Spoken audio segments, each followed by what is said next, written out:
Est-ce que le fait de faire une émission sur l'immigration te donne un totem d'immunité? Bien sûr que non. Bien sûr que non. Karine Le Marchand, je vais utiliser son nom d'emprunt parce qu'on le sait, elle a changé son nom d'origine, donc le nom de son papa, suite à la demande de son producteur de l'époque qui estimait que le nom était imprononçable et elle a accepté de le changer. Déjà, à partir de là, quand moi j'ai découvert cette histoire-là, j'ai dit ah ouais. Donc tu acceptes de renier une partie de ton histoire pour faire plaisir. Ok. Pour ça, je vous l'ai dit, la dignité avant tout, respectez-vous, estimez-vous, parce que je vous le dis, si vous ne le faites pas, personne ne le fera à votre place. Ça, c'est le premier point.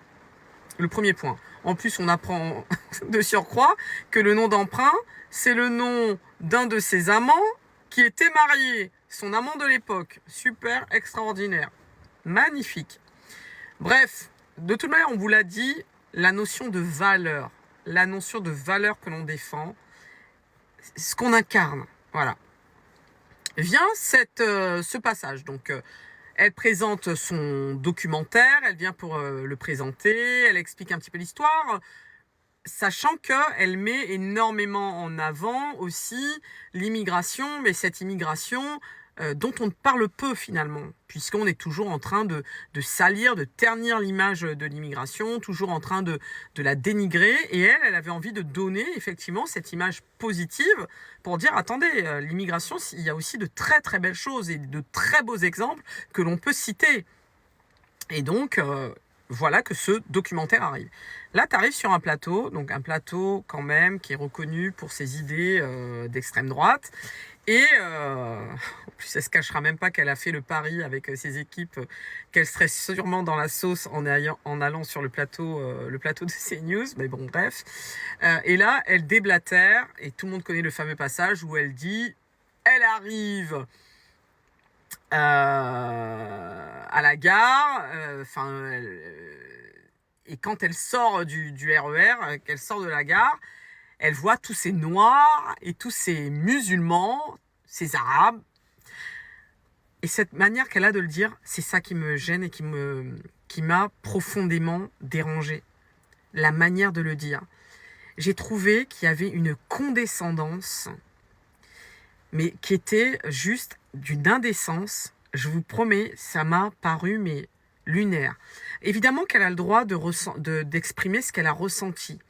C'est-à-dire qu'elle voit effectivement toutes ces personnes noires, toutes ces personnes maghrébines. Elle n'en avait jamais vu autant.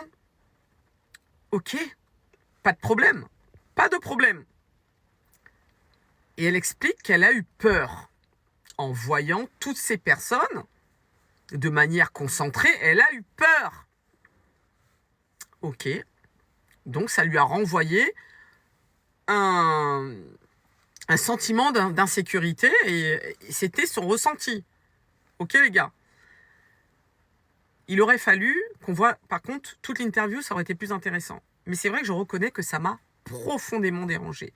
Elle dira, dans une autre émission d'ailleurs, que très vite, toutes ces peurs se sont envolées. Parce que le vivre ensemble, parce que elle s'est fait des amis, des copains, des camarades. Et donc, le vivre ensemble, elle a très bien vécu et ça n'a pas duré. Mais la manière de le dire, ça a profondément choqué, qu'elle le veuille ou non. Ce que je trouve dommage dans cette histoire, c'est que tu vois que tes propos ont été gênants, blessants, stigmatisants pour le coup. Hein. Voilà, cette peur, cette stigmatisation des Noirs, des Maghrébins, qui effraie, qui renvoie ce sentiment d'insécurité. Et c'est toute la polémique, encore une fois. Encore une fois, on le voit avec les migrants. Voilà, enfin bon, bref. Je trouve que c'est quand même dommage qu'une personne qui semble intelligente, parce que je pense qu'elle est intelligente, ne soit pas capable de prendre du recul sur ses propos, sur les propos qu'elle a tenus, et qu'elle soit pas capable de se dire c'est vrai que c'est normal peut-être que certains aient mal interprété mes propos. Au lieu de ça, tu prends ton téléphone et là tu viens narguer les gens. Non, c'est pas possible, c'est pas acceptable. C'est pas acceptable parce que vous avez aussi, quand vous décidez d'être des personnages publics, vous avez aussi une responsabilité. Une responsabilité à l'égard, eh bien, de toutes ces personnes qui pourraient prendre exemple sur vous, en fait, et qui vont normaliser, même banaliser ce que vous faites et ce que vous dites. Alors, il y a un dernier point, et ça, là-dessus, je ne peux pas être d'accord, et je suis désolée, mais c'est un pur mensonge. Le voile, puisqu'elle a justifié d'avoir identifié les musulmans par le fait qu'elle a vu des gens porter le voile. En 86, je crois que c'était, il n'y avait pas le voile, pas comme ça. Désolée. Donc, où il y a fantasme de ce souvenir parce qu'il est lointain et parce que, j'en sais rien, il y a peut-être confusion des, des souvenirs, mais le voile à cette époque-là n'était pas courant. Donc, pas certain que les personnes croisées aient pu être musulmanes. Parce que le voile, en tout cas, c'était pas... Alors oui, elle s'est justifiée en disant, mais c'était pas des bonnes sœurs. Mais c'était pas le voile. Je te le dis, ma grande, moi j'ai grandi à Sarcelles. Je te le dis, le voile, il y avait quasiment pas de personnes voilées à Sarcelles. Donc c'est pas possible. Le souvenir, moi je lui laisse le bénéfice du doute. Je me dis, peut-être qu'il y a confusion. Je sais pas l'âge qu'elle avait à l'époque, mais il y a peut-être confusion des souvenirs. Ce qui est certain, et moi je vous le dis, c'est que n'oubliez jamais d'où vous venez. N'oubliez jamais qui vous êtes. Même pour faire plaisir, même pour gravir les échelons, même pour atteindre vos objectifs, n'oubliez jamais qui vous êtes. Que les gens le veuillent ou pas, votre histoire, vous ne pourrez jamais vous en défaire. Tout comme votre couleur de peau. Parce que Karine Le Marchand le veuille ou non, quand on la croise, quand on la voit, c'est bel et bien une femme noire que l'on voit. Donc tous ces noirs qui ont pu l'effrayer, ce sont les mêmes noirs qui font partie de la même communauté que son papa. Voilà. Et c'est ça qui est triste. C'est pour ça que c'est triste, c'est pour ça que c'est important de savoir qui vous êtes, d'être fier de qui vous êtes, parce que l'aliénation mentale, elle se diffuse à petite dose. Et ça commence dès l'enfance. Et il arrive un moment, à l'âge adulte, où vous vous perdez.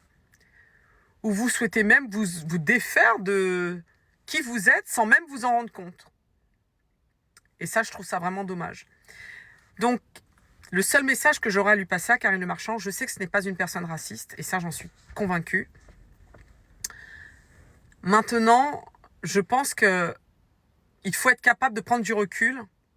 Il faut être capable de se dire, j'ai peut-être merdé dans la manière que j'ai eu de m'exprimer. D'ailleurs, sur le premier plateau où elle intervient, là, sur CNews, il y a Sarah Salman qui est extrêmement gênée, embarrassée des propos qu'elle tient. Voilà. Elle n'a pas rigolé du tout lors de l'intervention de Karine Le Marchand. Voilà. Donc, n'oubliez jamais, si vous devez retenir une chose, c'est n'oubliez jamais d'où vous venez. Et par contre, les gars, sincèrement, allez l'insulter, allez la harceler, allez la menacer, aucun intérêt, zéro intérêt. Vous êtes juste en train d'alimenter la polémique et faire dire à tous les rageux, à tous les haineux, à tous les racelards, ben finalement, vous voyez, toujours les mêmes. Donc, n'allez pas donner du grain, en fait, aux gens. Voilà. C'est aussi simple que ça.